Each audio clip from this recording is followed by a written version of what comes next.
안녕하십니까, 이내훈입니다. 북한에서 또 미사일을 발사했지 않습니까? 그럼에도 불구하고 우리 정부는 북한에 식량 지원, 쌀을 보내려고 하고 있는데요. 당연히 이제 지난주에 우리 당 이종철 대변인께서 북한에 실망은 했지만 인도적 지원은 해야 된다라고 논평을 발표하니까 악플이 많이 달렸더라고요. 그리고 또 오늘 최고위원회 회의에서도 손학규 당대표께서 북한의 미사일 실험에 대해서 실망과 우려를 표명했고, 뒤이어서 인도적 차원에서 식량 지원은 해야 된다라고 발표를 하셨는데, 거 봐라, 손학규 민주당 이중대 아니냐, 이렇게 해가지고 바른미래당이 제대로 총선 치를 수 있겠냐, 뭐 이런 말까지 지금 나온 상황인 것 같습니다. 보수의 전통적 대북관에 따르면 미사일 발사까지 한 마당에 식량 지원은커녕 북한을 규탄해야 되는 게 당연한데, 이상하게도 한국당에서 조용하고 바른미래당의 보수계열에서도 조용하죠. 왜 그럴까요? 왜냐하면 인도적인 측면에서의 지원 문제도 있지만 사실 우리나라의 경제적 이익이 더 크기 때문입니다. 2016년을 기준으로 하면 우리나라 쌀 생산량이 430만 톤, 수요가 390만 톤. 그러니까 우리나라에서 자체적으로 생산한 것만 해도 이미 40만 톤이 남는 데다가 여러 가지 FTA나 아니면 다른 무역 조항에 의해서 쌀 의무 수입국입니다. 그래서 우리가 생산한 것도 남는데 미국이나 다른 나라에서 생산한 것까지 수입을 의무적으로 해야 되는 상황이다 보니까 쌀이 굉장히 많이 남았고, 현재는 그 쌀 생산량을 낮춰가지고 380만 톤까지 쌀 생산량이 낮아진 상태임에도 불구하고 정부에서 비축하고 있는 쌀이 130만 톤이라고 합니다. 쌀을 1만 톤 보관하는데 31억이 든다고 해요. 창고 부지, 창고 이용료 비용도 있겠고, 그게 도정하지 않고 보관을 한다고 하는데 아마도 온도나 습도 같은 거를 조금 신경을 써야 되는 거겠죠. 그래서 아무튼 1만 톤을 보관하는데 31억이 듭니다. 지금 우리나라에서 130만 톤이니까 31억을 곱하면 4천억이 넘는 돈이 쌀 보관 비용으로 쓰이고 있습니다. 그러면 그 남는 쌀을 갖다가 술을 만든다든가 사료를 만든다든가 할 수 있지 않겠냐라고 말씀하실 텐데, 그런 거를 다 빼고 그렇게 남는 겁니다. 지금 남은 130만 톤 중에서 비상용, 복지용으로 100만 톤이라고 하는데, 그 100만 톤을 뺀 30만 톤은 말 그대로 처리가 굉장히 힘든 그런 상황이라고 합니다. 더군다나 이제 한 5개월 뒤면은 이제 추수가 시작되지 않겠습니까?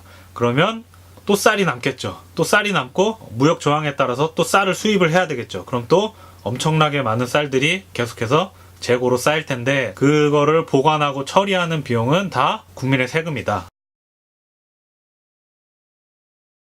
쌀을 처리하는 게 비용을 아끼는 방법이고 세금을 아끼는 방법이다.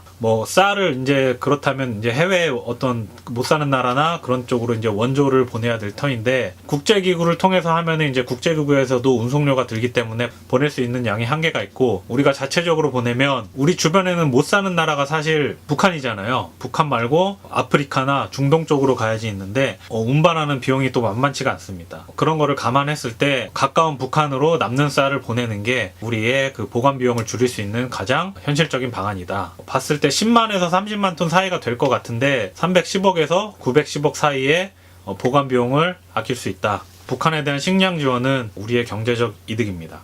이제 국제적인 공조 관계에서 봤을 때 지금 미국에서 북한의 이번에 미사일 발사가 신뢰 위반이라고 생각하지 않는다. 하지만 언젠가는 그렇게 생각할 수도 있다라고 트럼프 대통령이 발표를 했죠. 트럼프 대통령이 북한에 대한 강경론자인데 그렇게 본인의 강경한 발언을 이제 무마하려는 의도가 있겠죠.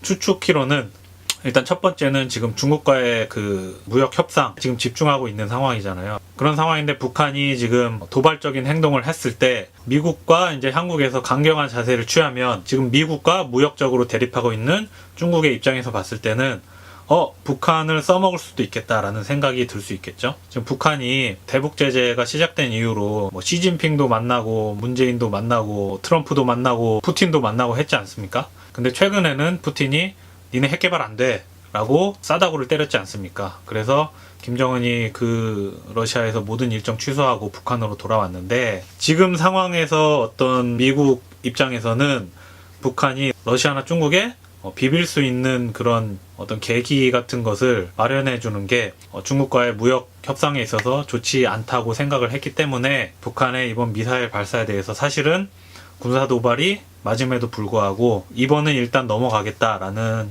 제스처를 취한 게 아닐까 라고 그렇게 생각을 합니다. 지금 이제 대북 제재가 지금 아직 해제되지 않은 상황인데 지금 유엔에서 누차례 계속해서 북한의 기아 상태에 대해서 발표를 하잖아요. 아프리카의 뭐 짐바브웨 뭐 정말 못 사는 그런 나라들보다 오히려 지금 식량 사정이 열악하다고 하니까 진짜로 열악한 거죠. 뭐 조사한 110 몇 개국 중에 밑에서 11번째라고 하니까 그래서 아마 저기 손학규 당대표께서 어떤 인도적 지원을 이제 말씀하신 것 같은데 그래도 이제 김정은 같이 독한 사람은 그거를 또 군량미로 비축하거나 뭐 그럴 수도 있기 때문에 지금 식량 지원을 중단하라는 비판에 대해서 충분히 저도 공감을 합니다. 하는데 일단 우리가 식량 지원을 하지 않더라도 다른 나라 뭐 스웨덴이니 프랑스니 뭐 노르웨이니 굉장히 많은 나라에서 북한에 지금 식량 지원을 해왔고 할 계획이거든요. 그래서 지금 이 상황에서 대한민국만 빠지면은 대화 통로가 줄어들 여지가 있고 아무튼 그렇기 때문에 정리를 해보자면은 이번에 북한이 미사일을 쐈음에도 불구하고 쌀 지원을 하는 게 여러 가지 이득이 있는데 그 중에 첫 번째가 우리나라의 경제적 이득이 확실하다. 짐작컨대 만약에 쌀 10만 톤을 보낸다고 하면 일단 보관 비용만 310억이 절약이 된다. 그리고 두 번째는 지금 미중 무역 갈등에 집중하고 있는 미국이 지금 북한에 대해서 집중을 하면은 중국이 북한을 활용할 기회를 줄 수도 있겠다. 추가 도발을 하지 않는 이상은 이 국면에 대해서 말을 아끼는 게 좋다. 공조를 나중에 이끌어내기 힘들다. 그런 이유가 있다고 생각합니다. 그렇기 때문에 지금 사실 많은 분들이 그 상황에 대해서 악플은 달고 있지만은 정작 적대적인 북한과를 유지했던 지금 정치인 분들도 사태에 대해서 지금 주시를 하고 계시죠. 제 생각도 마찬가지입니다. 그러니까 북한에 대해서 이제 식량 지원을 하는 거는 대한민국 정부고 우리는 야당이기 때문에 조금은 다른 스탠스를 취할 필요도 있다고 생각이 들어요. 그러니까 북한 지원에 대한 인도적인 지원을 하되 추가적인 무력 도발을 하거나 아니면 핵 개발을 하는데 도움이 되지 않도록 좀 더 모니터링을 강화해야 된다. 말씀을 하셨긴 했는데 그 부분을 좀 더 비중 있게 해서 얘기를 했었으면 어땠을까 하는 조금 그런 아쉬움이 남고요. 아무튼 그 북한은 좀 하루빨리 좀 정신 좀 차렸으면 좋겠고 우리 당의 손학규 당대표를 사퇴시키려는 분들도 정신 좀 빨리 차렸으면 좋겠습니다. 오늘 영상 여기까지고요. 봐주셔서 감사합니다.